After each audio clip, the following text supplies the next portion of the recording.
Looks quality workmanship right here. I'm sure it's safe. It's not safe.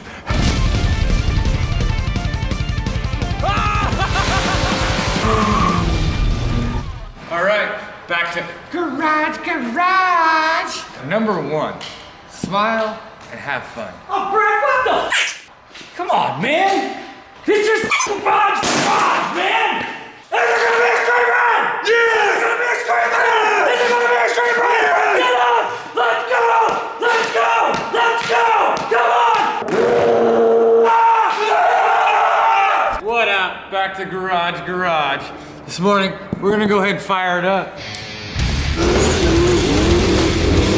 All right, we gotta go and remove that motor. We gotta remove that snowmobile motor. Get it out of that chassis. Get it ready to get into the golf cart. Next thing will be checking the motor fitment. Number 4 is once we get it aligned, let's design some motor mounts, make them, and weld them in. Number 5, we gotta order parts. We definitely don't have everything we need. Let's get started! All right, what we're gonna do, lift the said compartment up and attack the motor. The first thing that you gotta do on most of all motors is remove the exhaust. Next thing is remove the intake. Whatever goes in, comes out. So we're gonna get all these pieces out, those pieces out, and we'll get you guys to take a look at it again.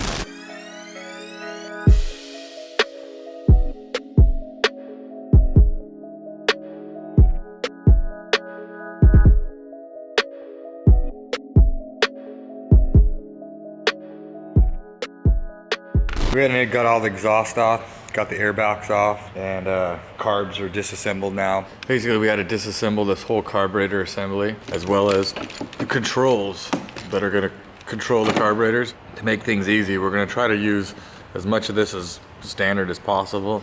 Maybe just make an end on there. Also, we can see down here, right here, there's a motor mount, and there's a motor mount. So by removing these carburetors, we were able to get to the motor mount. Looks like everything looks good. Exhaust, we removed the big chamber that went all the way around here. By doing so, we are able to see this motor mount here. So we're gonna get at it a little bit later and remove all the coolant, remove the fuel lines, and we should have this motor out of here in no time.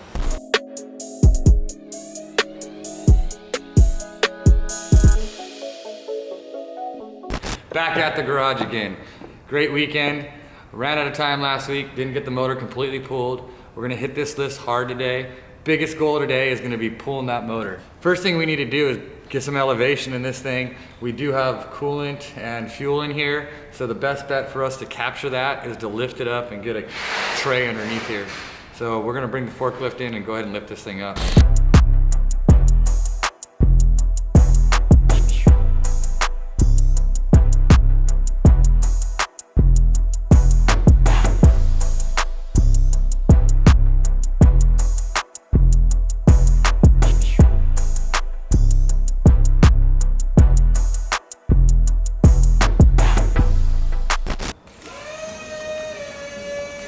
Looks good. Anything connected?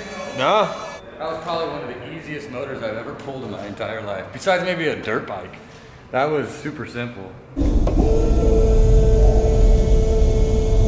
We went ahead and just kind of bring it down in here to give it an idea of, you know, placement and stuff. And I'm thinking just in a lower position like that, it just needs to sit lower. But as again, I said, look at these mounts. They're in almost in a good position to get going. I like it. I like it. Let's do some cleanup though, because the shop's looking like crap.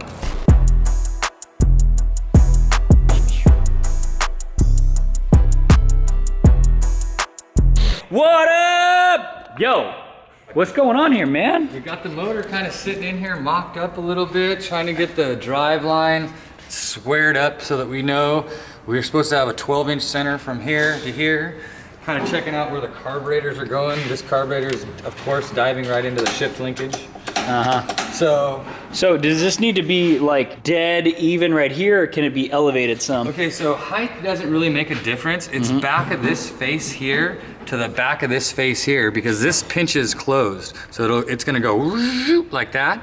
So you basically want this face here and that face there to be dead even. Oh wait, you couldn't spin that engine around because it has to, the drive has to be the same way. It has to drive in the right direction. And you can't obviously place the motor up here, or the engine up here, because then your exhaust is right in your back. Oh, Well, hello there, Danger Dan. What's going on in here?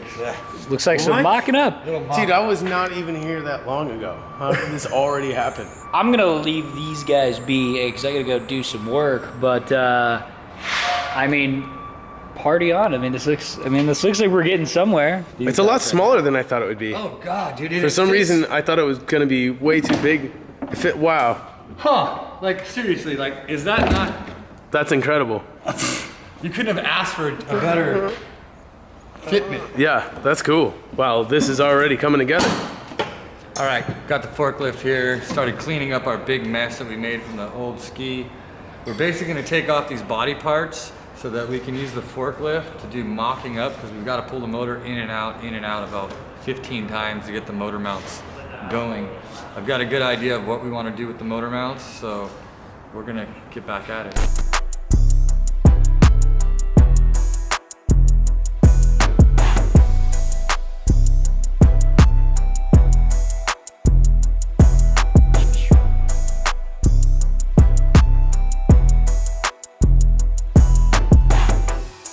We went ahead and took some measurements of the inside of the car, kind of figuring out where we want to put the motor mount. And the bigger thing about this car is the motor mount has to swing with the control arm. If we look at this axle right here, it goes up and down with the rear end. If we mount the motor to the frame and the rear end goes up and down, this belt here will get loose because the axle is moving up and down and the motor staying still. So what we've got to do is we've got to attach the motor to this swing arm right here. We've got to basically put a motor mount here and a motor mount there that holds the motor so that it swings with the rear end. This is the hole pattern that we need for the bottom of the motor. So we're gonna go ahead and use this flat stock and round stock, and we're gonna make some risers with the round stock, weld it to the flat stock, go ahead and put these holes right here in that flat stock, bolt it to the motor, and adjust the motor to see if it fits good on the mounts. So let's go ahead and start cutting these pieces up, maybe welding these pieces together, and going from there.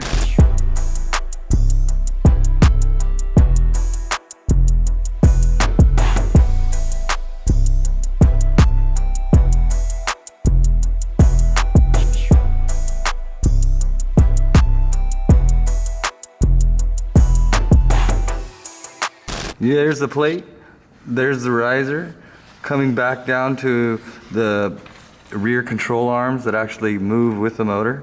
We're gonna go and weld this to this to this, same thing on that side. This to this, that to that. That's gonna be our mounting system, basically at the bottom of the motor. That's not all we're gonna do. There we go, a torque mount from back here up to the head there to keep the motor from actually kicking back towards the belt.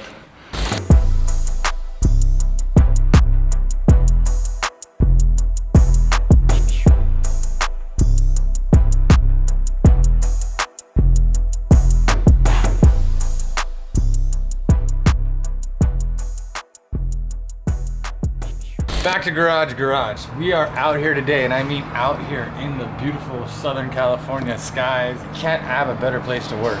We're not allowed in the shop. We have a really exciting project going on there for you guys. Can't tell you anything about it, I'll get killed. But what we're gonna do today is we're gonna strip all the wiring that we basically need off of this to make that motor go. We had a real successful day getting the motor in there. And I say successful because I actually wasn't successful, as successful as the motor's in there. But we looked at a few things yesterday when I had some time. And I think I'm actually gonna cut the motor mounts out, tilt the motor a little bit further forward and a little over to the one side in order to get this seating position to sit correctly.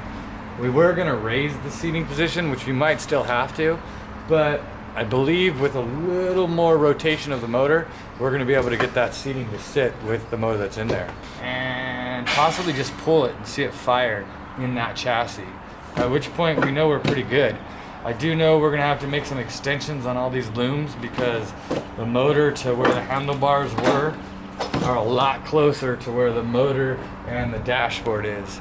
So we're gonna be doing a little bit of electrical work to make that happen. It's gonna be a long day today and a beautiful day, so. Yeah. hang out with us and watch me make more mistakes. Dude. One of the things that I noticed when I put the motor in and I wasn't too happy was the placement of the motor.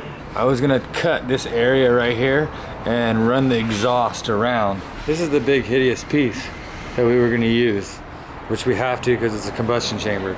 But sitting like this, we were gonna be cutting that area out for the little bump.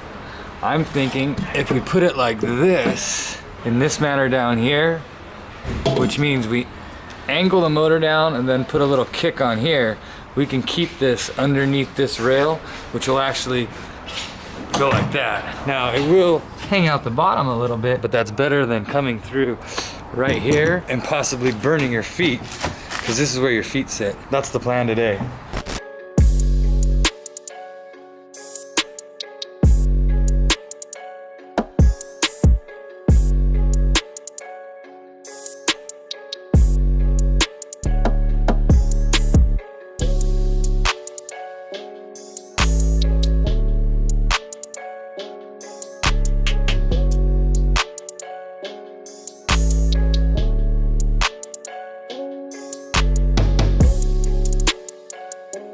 All right, so this would be empty, meaning the float is at the bottom of the gas tank. And this is typical on most gas tanks. The only difference is up here you would have electrical wires and not a bitching gauge. As you fill, the float goes up and you see your gauge goes up. So when you're at the full, it's full. This is the most rudimentary style fuel gauge that you use, but to be honest with you, it's still used today on boats. Obviously, these things.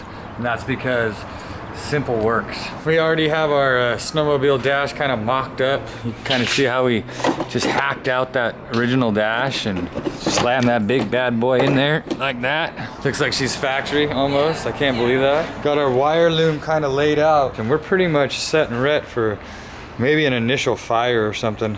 I'll find some fuel, see if we can't get her to bark like a banshee. What do you think, Dan?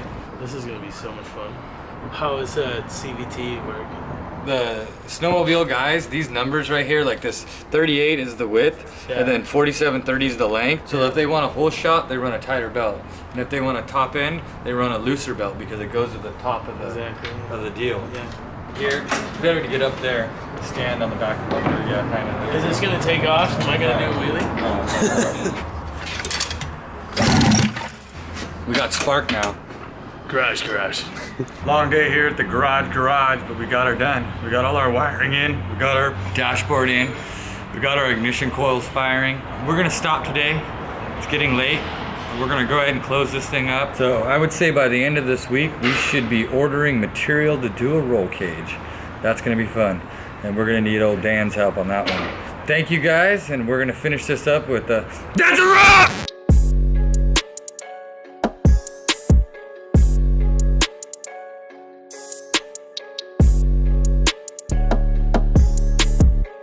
It's getting hot in here, the party's starting here.